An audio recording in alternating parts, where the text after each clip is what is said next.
ना दिल की बात, ना मन की बात, प्रेम की बात प्रेम के साथ। मैं प्रेम मधुकांति न्यूज़ 19 में आपका पुनः स्वागत करता हूँ। इस वक्त हमारे बीच में शिक्षिका प्रिंसिपल करुणा कौशिक जी बैठी हैं। करुणा जी, आपका बहुत बहुत स्वागत है।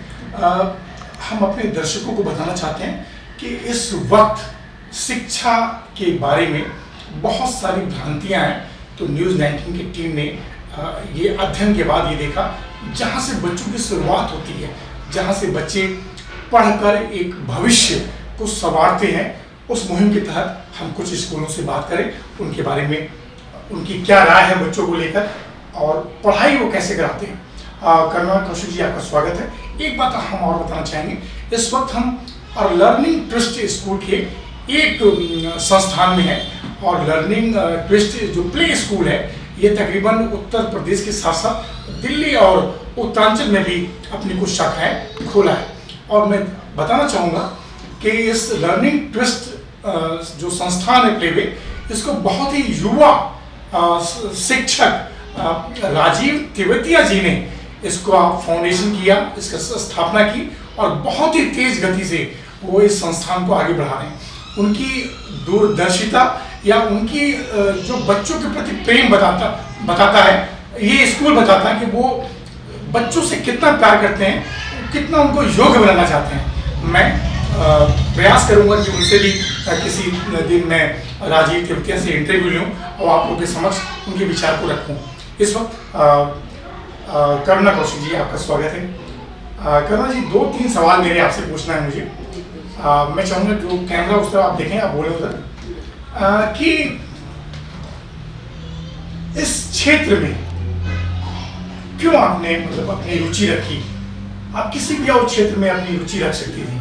जहाँ तक मुझे जानकारी है कि आप बहुत तन्मयता के साथ बच्चों को आप पढ़ाती हैं, पूरा मतलब स्कूल को देखती हैं, पूरा एक मतलब ड्रॉ करती हैं ब्लूप्रिंट कि बच्चे कैसे कैसे उनका डेवलपमेंट हो। तो मैं जानना चाहूँगा ये रुचि कैसे हुई आपकी? सर एक्चुअली जब से मैंने पढ़ना स्टार्ट किया, तो मैं 12th क्लास में थी। कब की बात है ये है 1993 की बात। जब मैं ग्रेजुएशन कर रही थी जी, और थोड़ा तेज बोलिएगा जी। हाँ, बोलिए। हाँ, जब मैं ग्रेजुएशन कर रही थी और जिस स्कूल से मैंने 12th किया जी, तो जिस स्कूल से मैंने 12th किया उसकी मैं काफ़ी अच्छी स्टूडेंट रही, बेस्ट मतलब। ओके। तो जब मैं ग्रेजुएशन कर रही थी तो वहाँ से जहाँ से मैंने 12th किया था, तो मेरे पास कॉल आया कि मैम मतलब आप हमारे यहाँ पे आके पढ़ाएं हमारे बच्चों को। तो फिर मैंने सोचा, फिर मैंने अपने फादर से बात की कि क्या मैं वहाँ जा सकती हूँ। तो उनका कि ऐसे तो पॉसिबल नहीं होगा, पढ़ते पढ़ते आप कैसे पढ़ाओगे, क्योंकि मैं ग्रेजुएशन भी कर रही थी उस समय और रेगुलर ही करती थी। तो फिर मैंने बोला अपने फादर कि उनकी कुछ प्रॉब्लम है जिससे वो चाहते हैं कि मैं वहाँ पे जाकर टीचिंग करूँ। तो फिर मैंने वहाँ पे की, पढ़ाई के साथ साथ मैंने वहाँ पे भी जाती थी। तो वहाँ से आपकी रुचि डेवलपमेंट स्टार्ट हुई? वो मतलब स्टार्टिंग पीरियड ही मेरा वो था। फिर उसके बाद मैरिड हो गई, फिर मैं बॉम्बे चली गई। अच्छा, आप भी बॉम्बे जा चुकी हैं? जी जी, मैं 10 इयर्स बॉम्बे रही। ओके। मेरा हस्बैंड वहाँ पर ही वर्किंग। जी जी। फिर 1 साल तो मैं घर में रही, 1 साल ही 9 मंथ जी घर में रही, बट मेरे को नहीं अच्छा लगता था। जी। फिर मैंने मेरे पास में एक स्कूल था, फिर मैं वहाँ गई तो उन्होंने बॉम्बे में? बॉम्बे कहाँ? बॉम्बे भाईंदर ईस्ट। भाईंदर ईस्ट की बात। ठीक है।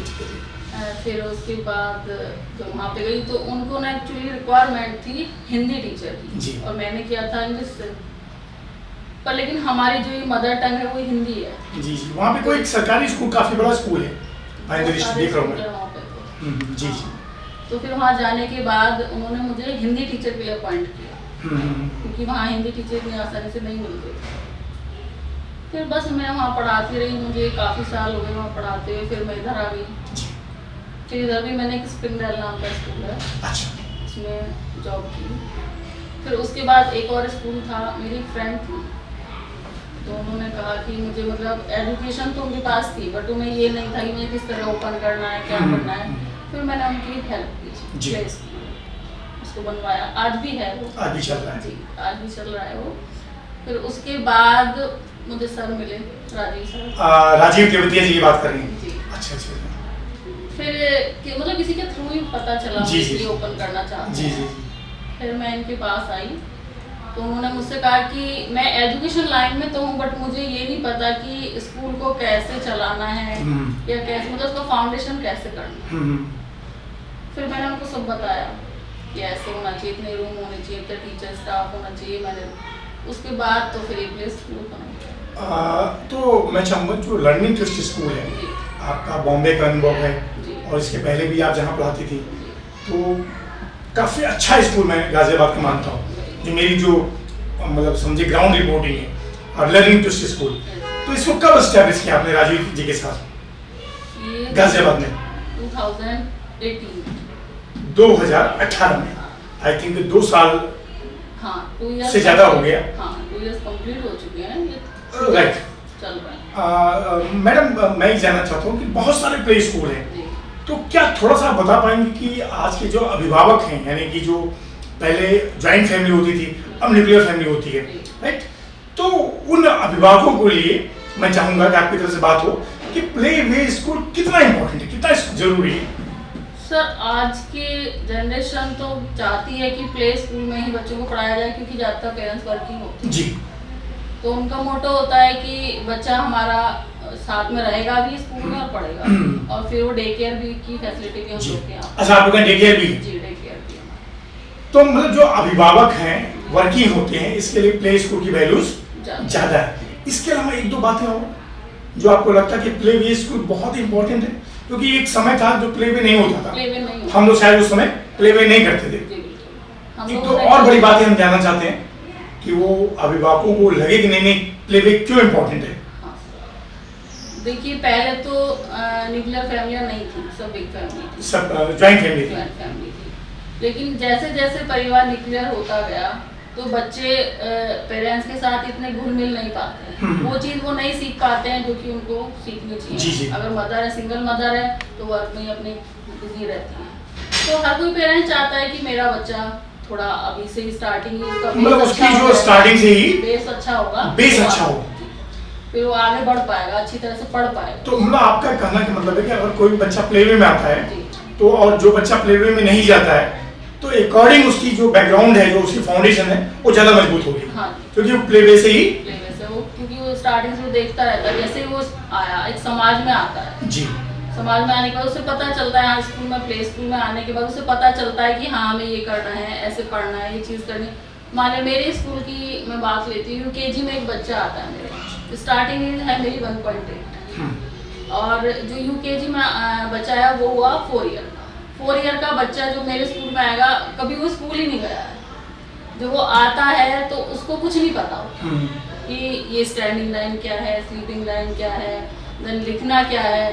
बहुत से बच्चे मेरे पास इस तरह के आए हैं, तो मुझे उनको बेस से लेना पड़ता है, प्ले से लेना पड़ता है। तो मन तो उसी में ही चला जाता है उनको सिखाने में। अगर बच्चा प्ले में नहीं जाएगा, स्टार्टिंग ही उसकी फर्स्ट होगी, फर्स्ट क्लास होगी, तो वो इतना डेवलप नहीं कर पाता है जितना कि प्ले का बच्चा। ओके मैम, तो एक सवाल और लर्निंग टू से मेरे बात मतलब है, बहुत सारे प्ले वे स्कूल हैं, कुछ फ्रेंचाइजी भी हैं या आप लोग का अपना ओन है, तो लोगों से लर्निंग टू कितना डिफरेंट है, इसमें क्या क्या चीज़ें और आप लोगों से अलग सिखाती हैं? सर देखो स्कूल तो बहुत सारे हैं, ब्रांडेड भी हैं जी। और कुछ अपने बने हुए स्कूल भी हैं।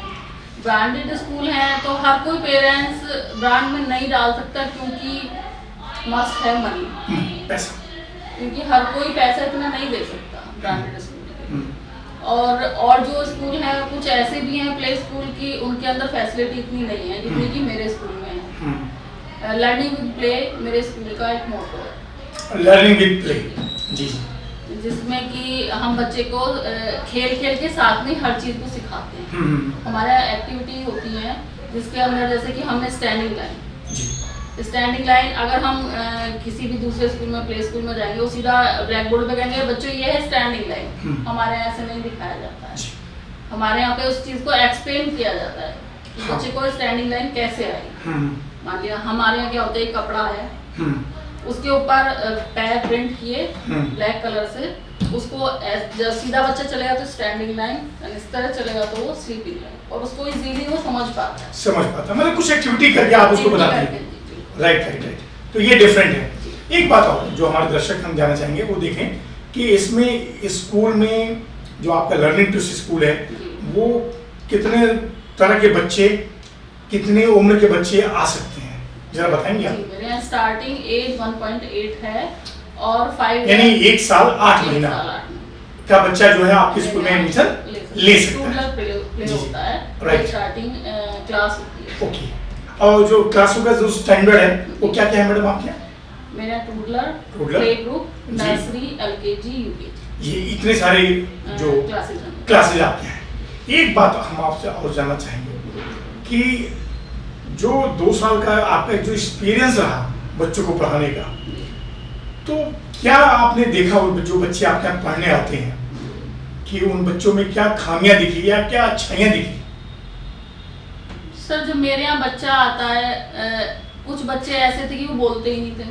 अच्छा, जो पहले बच्चे हैं, हाँ आजकल मैं देखता हूँ बच्चे बोलते नहीं कि फैमिली में मैं बहुत देखता हूँ कि नॉर्मली लोगों को उतना नॉलेज नहीं होता और ज़्यादातर बच्चे जो है मतलब आप समझिए कि उसकी जो प्रतिशत है बढ़ती चली जा रही है कि मतलब पहले जहाँ 10 बच्चे मतलब समझिए कोई न कोई कमी होती थी, अब वो 20 बच्चे ऐसा आते हैं सोसाइटी में जिनके अंदर खामियां होती हैं, जिनको बोल नहीं पाते, तुतलाते हैं या बहुत तरीके के और दिखते हो। राइट। तो क्या देखा आपने? सर जैसे कि मेरे पास अभी 2 डेज पहले एक एडमिशन हुआ है, तो उनके फादर का मतलब दादाजी का कहना है जी कि वो बोलता नहीं है, हाँ, सुनता भी कम है। हाँ, इसी टाइप के बच्चे मेरे पास स्टार्टिंग में भी आए कि वो नहीं बोलते थे, लेकिन उनका फीडबैक इतना अच्छा रहा कि आज वो बच्चे फर्स्ट क्लास में हैं। मतलब आपके स्कूल में एडमिशन के बाद? जी, और मैंने उनका एडमिशन कराया है। कुछ बच्चे जो होली चाइल्ड एक नामी स्कूल आपने सुना होगा, जी, उसमें है मेरे काफी बच्चे जिनका एडमिशन हुआ है, अच्छा, और वो मेरे स्कूल के मैनेजमेंट से बहुत ही ज्यादा खुश है। अच्छा। तो मतलब आपका मतलब है कि अगर कोई बच्चा इस तरह का भी है तो भी आपका लर्निंग टेस्ट उसको एक्सेप्ट करता है और उसको आप अच्छी तरह से मैच्योर कर लेती हैं लर्निंग टेस्ट। एक मैडम और, हर किसी की भविष्य की प्लानिंग होती है, चाहे वो बड़ा संस्थान हो, छोटा संस्थान हो, तो जो लर्निंग ट्विस्ट स्कूल है शिक्षा के क्षेत्र में जो इसमें बच्चों को आप पढ़ाती हैं, कुछ नया एडवांस मेथड और क्या देना चाहती हैं आप उनको? जैसे कि विदेशों की हम बात करें तो वहाँ बच्चों, जापान या अमेरिका या और भी क्षेत्रों में मैं देखता हूँ वहाँ बच्चों को पढ़ाने का तरीका थोड़ा अलग है, तो इंडिया में अभी वो प्रयोग नहीं हो पाया। मेरी बात समझिए?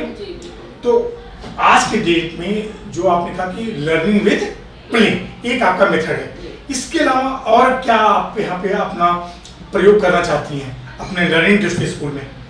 सर एक्चुअली जो आप फॉरेन कंट्रीज की बात कर रहे हैं वहाँ भी मेथड होता लर्निंग विद प्ले ही है, बट हमारे इस इंडिया में क्या है, हमने लर्निंग विद प्ले रखा है पर हम सारा मोटर लर्निंग विद प्ले पे ही नहीं दे सकते। यहाँ के पेरेंट्स की थिंकिंग समझ लो, उनका कहना होता है कि उनको रिटन वर्क भी आना चाहिए, जबकि फॉरेन कंट्रीज में रिटन वर्क बहुत कम होता है, ना के बराबर। वहाँ सारा लर्निंग विद प्ले ही होता है जिससे वो सीखता है सारा। लेकिन मुझे यहाँ ना चाहते हुए वो ज्यादा वर्क कराना पड़ता है। अच्छा। कि बच्चा आगे जाके वो मतलब पेरेंट्स का ये कहना होता है कि वो जिस दूसरे स्कूल में जाए उसको लिखना मस्ट होना ही चाहिए। तो मैं तो यही चाहती हूँ कि अभी जो मैंने किया है वो अच्छा है काफी, लेकिन उसके अलावा भी मैं चाहती हूँ कि कुछ ऐसा डिफरेंट किया जाए कि बच्चों को हाँ, और अच्छी एजुकेशन मिले। क्योंकि मैडम आप देखें कि आज की डेट में शिक्षा का क्षेत्र जो है बहुत मजबूत है, लेकिन लोग इसको पढ़ने के बाद भी समाज में कैसा समाज आपको दिख रहा है, तो कहीं ना कहीं फाउंडेशन बहुत कमी है। तो मैं केवल प्ले वे का ही बात करना चाहता हूँ, तो कुछ और आप एडवांस चीजें आप यहाँ पे लाएंगे। एक अंतिम सवाल मेरा रह गया मैडम, जो अभिभावक आपके पास आते हैं तो उनसे कैसा फीडबैक लेती हैं आप, देती हैं? और एक्टिविटीज जैसे कि हमारे देश की बहुत सारी फेस्टिवल्स होते हैं, तो उसके बारे में भी आपके स्कूल में क्या क्या गतिविधियाँ होती हैं? सर हमारे यहाँ एक एक्टिविटी होती है, जैसे कि फेस्टिवल, स्टार्टिंग फेस्टिवल हुआ अप्रैल में, मान लिया मई में होता है मदर्स डे, तो मदर्स डे अभी हमने सेलिब्रेट किया तो सारी मदर्स को हम बुलाते हैं, मदर्स को बुलाते हैं, स्टूडेंट्स को बुलाते हैं, उसके साथ वो सारी एक्टिविटी कराई जाती है।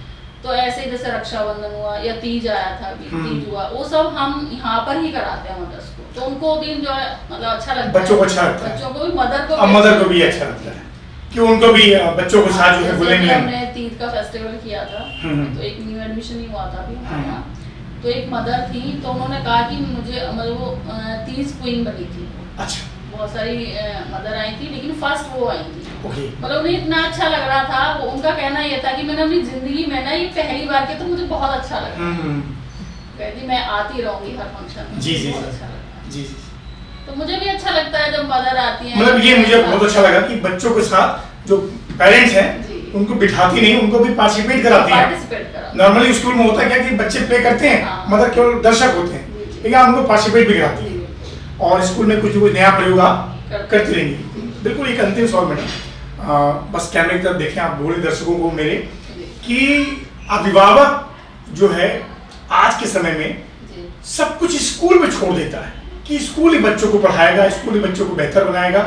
तो क्या आप अपील करना चाहेंगे अभिभावक से कि वो आपके साथ कितना सहभागिता निभाएं, कितना मेहनत करें आपके साथ कि उनका बच्चा जैसे कि आपने देखा कि नीरज चोपड़ा गोल्ड लेके आया है, तो उनका बच्चा, हर बच्चा गोल्ड लेके आया है हर क्षेत्र में, स्पोर्ट्स के अलावा और भी कोई भी क्षेत्र हो। नहीं सर, देखो मेरा तो यही मानना होता है, वैसे तो ज्यादातर बार हम ही लोग करा देते हैं, बट जो होमवर्क दिया जाता है पेरेंट्स को, मैं ये चाहती हूँ कि चाहे पेरेंट्स वर्किंग है या नहीं है, या जो नहीं पढ़ा पाते हैं ट्यूशन पढ़ा रहे हैं अपने बच्चों को, कि जो वर्क आ रहा है उसको तो कराना ही जरूरी है। ऐसा नहीं है कि वो उसे मतलब पूरे स्कूल के ऊपर छोड़ नहीं सकते, जिससे कि पेरेंट्स को भी ये पता चले कि हमारा बच्चा क्या पढ़ रहा है। जब तक वो ये नहीं जानेंगे, स्कूल के ऊपर ही पूरा डिपेंड रहेंगे, वो नहीं हो सकता। वो बच्चे को पता है, मतलब मेरे पेरेंट्स को नहीं पता चलेगा कि वो क्या कर रहा है मेरा बच्चा। तो मेरी तो यही इच्छा है कि पेरेंट्स हर वर्क को, डायरी को, मैसेज को प्रॉपर देखें जी, जिससे कि उन्हें पता चले कि मेरा बच्चा इतना एक्टिव हो रहा है। तो पेरेंट भी थोड़ा फोकस करेंगे बच्चा हमारा क्या करके आ रहा है। मैम एक सवाल मेरा जो और बहुत महत्वपूर्ण है वो ये है कि जो अभिभावक है शिक्षा को लेकर, उस अभिभावक से आप क्या अपील करना चाहेंगी कि उसकी प्राथमिकता शिक्षा के साथ साथ उसकी जो और बहुत सारे खर्चे होते हैं वो कैसे उसको देखिए और कैसे उसे करे? सर मैं यही चाहूंगी पेरेंट्स से कि वो अपने जो खर्चे हैं उनको कम करें और एजुकेशन लाइन के ऊपर, अपने बच्चे के ऊपर उसको ज़्यादा खर्च करें, उसको बचा कर रखें, जिससे कि वो उसकी आगे वाली एजुकेशन है उसको प्रॉपर पढ़ सके, प्रॉपर कर सके उसको, और जो उसे बनना है या जो भी वो बनना चाहता है वो उसका उस एजुकेशन में जाना चाहता है उसको प्रॉपर कर सके, जिससे कि पेरेंट्स अपने जो खर्चे हैं, जैसे कि आज हमें ये खरीदना है या कोई और भी चीज़ें खरीदनी है, कुछ किसी भी चीज़ में इन्वेस्ट करना है, उसको कम करके वो अपना एक इन्वेस्टमेंट अपनी बच्चे की एजुकेशन के लिए करें। मतलब आपका कहने का मतलब है कि जो शिक्षा है वो बहुत बड़ी महत्वपूर्ण बुनियादी चीज़ है, तो हर अभिभावक को इसके लिए सबसे ज़्यादा प्राथमिकता देनी चाहिए और खर्चों में कटौती करके अगर वो शिक्षा को प्राथमिकता देता है तो उसका बच्चा भविष्य में एजुकेटेड होगा और वो स्वावलंबी बनेगा। तरुणा कौशिक जी आपका बहुत बहुत धन्यवाद, और फिर किसी विषय पर हम आपसे बात करेंगे। आपका बहुत बहुत धन्यवाद। Thank you. नमस्कार।